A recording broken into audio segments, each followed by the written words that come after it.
it is only me in control, and I'm the only one that can make change in my life, and I want to do whatever the fuck it takes to get there.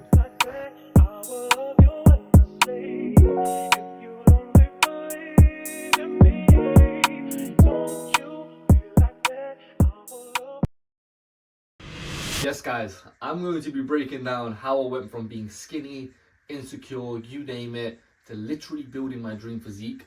I'm going to break down the psychological steps that it took me to get there. So this video is literally just breaking down what went inside my head and what switches I had to make personally to achieve my dream physique. Let's get straight into it. Right, people, let's get straight into it. This is just a bit of context on me. If you don't already know, went from skinny and vulnerable to building my dream physique, right? So I was just like anyone that is in the current position that I was in, skinny, no muscle, low confidence, you name it, everything, right? September 24, the beginning. I purchased a gym membership and made a promise to myself to transform my skinny noodle arms. And I said this, and it was probably the most important thing I've said is that I've made this promise. I figured out a reason, right, to transform my physique, to actually achieve my goals, right? After training with different splits, figuring out exercises, sets, repetitions, and showing up every single day with consistent effort and determination, I achieved remarkable results in a matter of 6 months. Crazy. Literally 6 months. Guys, this is the 6 month transformation. This is what you want to look at, right? This was around September 2024, like discussed earlier. This is around March time, right? March. And this is my current physique. It is crazy how I went from this was actually filmed in this current room right now I'm sitting in. And this was a couple years back. And I went from this to literally this, to going from this after 6 months and this after a year. So this was September last year, this is September this year. So crazy, guys. Bottom line is there is no caveat, there's no nothing, there's no magic pill, there's no secret hack, no diet regimen, there's no supplement that will 2x your muscles, right? It's pure consistency, guys, and intensity.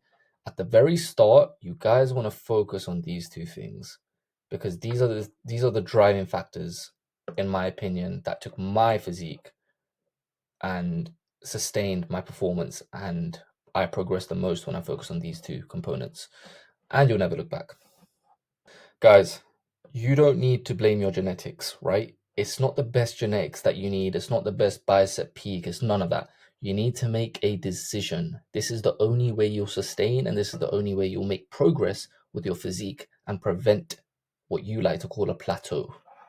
First topic I want to emphasize is habit and discipline, right? I made this a little analogy.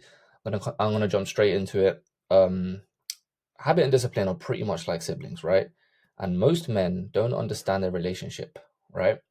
Discipline is the older brother. He doesn't care how you feel. He forces action when you're tired, sore, or unmotivated. That is discipline for you, right? Habit, the younger sister, she learns from discipline. Every rep, every meal, every hard choice you make becomes easier the next time you do it. You reduce the friction by reinforcing the behavior, right? Without discipline, habit never forms, and without habit, transformation never sticks, right? Remember that. And this is why most men stay weak, skinny, insecure, where I was, and they only act from a place of emotion, right? I wrote in bullet points. Most guys act when they feel like it, and they rely on motivation instead of creating structure, right? You have to understand that motivation is sort of like a visitor, and discipline and habit, right, are the permanent residents of the house, right? And if you can master both, you can't just change. You won't just change your body. You'll change your identity, which is huge, huge, huge, huge. And you stop being the guy who tries and becomes, and the guy who actually shows up for himself, right? Every single day without excuses. This is why it matters. This is why it matters because then once you hold yourself accountable, once you reinforce the behavior, once you build on discipline and habit, right? And understand that motivation is very fleeting, that's when the trajectory will go up for you, only up. There's some actionable ways that I used to build on that habit and discipline proponents, right? So the first one I'd say is by creating tiny non-negotiables. Yeah. So pretty much a cold shower every morning, right? Name me a better way to start the day, right? You build discipline on a mental basis and it provides physical advantage as well. Literally increased dopamine levels is crazy. Like I've never missed a day in like the last year of a cold shower unless I'm really, really sick. I won't miss a cold shower. Like that water is going cold every single morning because the benefit this has to your mental resilience and the way, like you say, like people say, right? You win the morning, you win the day, and so this is the best way to start. Another one is reading a chapter before bed. Positive affirmations to yourself. This is huge. I'm gonna get onto this later about positive self-talk. Huge, huge, huge. Right. Second one is deliberate delay of gratification. Yeah. So an example would be don't check your phone for 30 minutes after waking up, right? So you wake up, most people, zombie brains, they check their phone, they check their notifications, they're in a hurry, blah, blah, blah, blah, you name it. Don't do it, right? Just delay it because you're waking up and the first thing you're telling yourself is, okay, I'm ready mentally. And if you can commit to this, you've already gone over a mental hurdle. You've gone over a behavior that you once committed to, and you know you're getting better. And literally in this space of 30 minutes, you'll get in the cold shower, right? So it goes back, cold shower. I'm literally giving you guys a little bit of a morning routine here. Another one is wait 10 minutes before indulging in a treat and ask yourself, do you really want it? Right? Like you see Krispy Kreme donuts, whatever it is, do you really want to indulge, right, in this treat? Like, is it going to build you up mentally? Because if you're doing this and you're doing this, then why the hell would you not be able to do this? Right? So it's all in formation of one another. Next one, a good method I use, the Pomodoro method. I know a lot of people know this already. It's quite a good method, and I still use it. It's crazy how good this works, right? It trains the ACC to maintain and resist distractions. And the ACC is literally a part of your brain where it literally builds up discipline, right? 25-minute focused followed by a 5-minute break. That's how it works. So you do 25 minutes of whatever you need to do, right? Deep work, and then a 5-minute break. No phone, no tabs, just one task for 25 minutes. And you can extend it to like, you can do this on a 2-hour window basis, on a 1-hour window basis, doesn't matter, right? You have to commit to 2 to 3 rounds per day and build from there at a minimum, 2 to 3 rounds. Yeah. This tactic right here is a game changer for me. The 3-2-1 move rule. Yeah. This has worked wonders when I literally just sit down on the bed and I'm like, the last thing I need to do is go gym. The last thing I want to do is do some work. The last thing I want to do is go on a client call, right? When you wake up or whenever you're procrastinating, right? Mainly when you wake up, because a lot of people have a waking up problem and also procrastinating problem, but more so this. This is how it goes, right? You count down from 3 to 1 and take action right at 1. So no overthinking, no negotiating with yourself. You just move, get up, and start. Right. So what this does is it interrupts your brain's tendency to delay or talk to yourself out of doing something hard. So you literally break that friction and it creates a sense of urgency and builds the habit of action over emotion, right? Which is a core part of discipline. Core part of discipline. The next one, guys, right? I read this from Atomic Habits literally today. Man, create a commitment device. Create a commitment device. And pretty much a commitment device is a choice where you make in the present that controls your actions in the future, right? It is a way to lock in future behavior, right? Bind you to good habits and restrict you from the bad habits, right? I always say this, like, make your good habits better habits and bad habits good habits. An example I read was that certain athletes who have to make a weight for a competition, for example, yeah, choose to leave their wallets at home during the week before weigh-in so they can't be tempted to buy fast food, right? So you're pretty much delaying the friction between, you and the bad habit. Commitment devices are useful because they enable you to take advantage of good intentions before you can fall victim to temptation. Huge, huge, huge, huge, huge, right? This one right here, I've been doing this subconsciously. I don't really know the name for it until like I reread Atomic Habits. So I didn't even get that far into the book. And I was like, whoa, I've been doing this for quite a long time. Like I'd put up my gym clothes, right? I would do certain things subconsciously. And yeah, this is huge, guys. Right, the next topic, positive self-talk. Like I said earlier, I was going to get onto this topic, right? This is so mandatory. Some people's self-talk is so questionable. Let's just break this down, right? Self-talk has to come from truth and not lies. You have to tell yourself a rationale and not just delusion. Telling yourself you gave 100% when you know it was only 60% is not positivity, it's self-delusion, right? Understand the difference. Real positive self-talk is keeping yourself accountable, right? Of your mistakes, of your flaws, of everything that you know you need to improve on. And it acknowledges where you fell short, but reinforces you that you can do better. For example, right, if you miss reps in the gym and if you're doing a bench press and you know you need to hit 8 reps or 10 reps and you know you can push more, but you didn't, right? This is not just physical. This carries on a mental plane as well, because you saying, okay, I'm always going to fail this lift, right? I'm always not going to hit the amount of reps.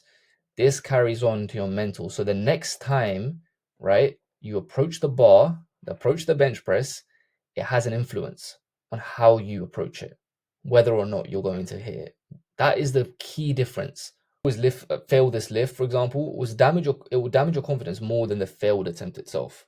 Like, let that one sink in, guys. An example being my hero in personal, the GOAT. Ronaldo, whenever he had a bad game or whenever he still has a bad game, he doesn't dwell on the bad game itself. He doesn't say, oh man, this is just horrendous. I couldn't even pass the ball in a straight line, right? He doesn't say that to himself. He realizes that he can watch back his footage. He studies his weaknesses. He studied where he went wrong, right? He trains his brain and then he goes out on the pitch, right? To train even harder, to refine his craft and uses that uses that emotion and setback as fuel. And 9 times out of 10, if you know Ronaldo, the next game he absolutely just gets a hat trick. It's crazy. And this mindset turns underperformance into growth. And this is a sign of a growth minded individual. This is what you want to adopt, guys. Some of you seriously need to start talking to yourself in a reinforcing manner. You need to start today. You need to start telling yourself you can do it, because your words carry so much weight and it binds into everything else you do from there on out, right? I hope you guys understand the power of this, because if it's not if it's no one else reinforcing you, if there's no one else talking to you positively, and this universe will tear you down into different ways, the society we live in, and if you're not reinforcing yourself, if you're not talking to yourself positively, you won't come close to even achieving anywhere near your potential in any domain of life. The inner voice is your superpower, right? If you can transform your self-talk from doubt into belief, you become independent of external validation. You won't need external validation. You are your own motivator. You are your own self-critic. In fact, you're your best self-critic. And so turn whatever limiting belief that you have into an optimistic belief and a belief that you can make possible, because it is possible, right? Motivation and confidence and resilience are built all internally, and these are key traits to unlocking sustainability, to unlocking your dream physique. So when things go wrong, how do you talk to yourself? Do you degrade yourself or do you reinforce yourself? All right, this answer right here determines whether you grow or stay stagnant. And it also determines whether you will achieve the dream physique, whether you will get to the physique that you want, you will hit your physical goals, or you'll stay in a plateau. You'll regress. The last topic I really want to touch on, guys, and this is probably the most important one for me in particular. Like me personally, I resonate with this topic, and this holds a lot of weight in my progression with everything. Is your perception and your identity. Big, right? Perception doesn't just reflect reality; it literally creates it. So how you perceive certain things to be, right? How you perceive the gym, how you perceive yourself, how you perceive the people around, how you perceive to something adverse happening into your life. That is a direct reflection of how you come out of it and if you come out of it. Because if you perceive it to be of a curse, versus if you perceive it to be of a teaching, a lesson, right, in some regard, and you will come out of it and it's something that builds your character. Only and only then, because you perceived it as such, will it be as such. If you want a different body, you must first invite a different way of seeing yourself into your internal world. Literally, speaks so much volume here, guys. Speaks so much volume. This is something you want to jot down. If you want a different body, you must first invite a different way of seeing yourself into your internal world. Now, this is sort of a sequence that I made in terms of identity shift, right? A perception, so your perception equals your thought, right? The way you see yourself sets the tone of what you think is possible. An example would be if you see yourself as undisciplined, your thoughts will bend towards your excuses, right? So perception equals thought, and then thought is what equals to action, right? Thoughts aren't just a thought, guys, right? They're not just something neutral. They generate emotional states and they determine essentially what happens here, which is your actions. An example of a thought would be, I will never get shredded, right? That thought process of, nah, this is just not me. This is just for the guys on the internet that have the best genetics. This breeds discouragement, right? Instead, you should change your vocabulary and your internal dialogue to, I'm capable of change, which then breeds hope. Do you see the difference in how you perceive it? The difference in vocabulary, the difference in everything. And this all shapes into your identity, right? So emotion will then lead into action. Emotion will then lead into action. And your emotions set the tone for your behavior, right? So whatever you do, whatever you feel, and however you feel about yourself will then dictate on whether you go gym from micro to macro, right? Action then transfers into your identity. See how this all transcends from perception, right, to thought, to emotion, to action, to then carves into your identity, right? Your actions done over and over and over again rewrite your self-image, right? An example would be, right, you're wearing a new shoes, right? You buy new shoes and you wear them. They all feel awkward at first. However, if you wear them daily, they mold to your feet until they feel natural. Habits do the same thing to your identity, right? So they always feel uncomfortable at the start, right? It's always backed by that discomfort. But once you keep on doing it, it will then feel like second nature. And then finally, your identity is your reality. Yeah, your identity bends to your reality. When perception changes, your external results follow. You don't force change, you become the type of person who naturally creates it. Yeah. Here, guys, are going to be some actionable ways to actually break that cycle, right? First thing you want to do is align your environment. Yeah, align your environment with the type of person you want to be, right? Remove friction that encourages you to your old self. Junk food, temptations, skip workouts. Remove that friction through the actionable steps from earlier, right? Add cues that reinforce a new identity. Gym clothes by your bed, meal prepped, food visible in the fridge, clearing up your algorithm. Huge, huge, huge, huge, huge. Because a lot of people are constantly stimulated by what they see in short form content on social media. So clearing up your algorithm won't stimulate your brain to reinforce bad behavior.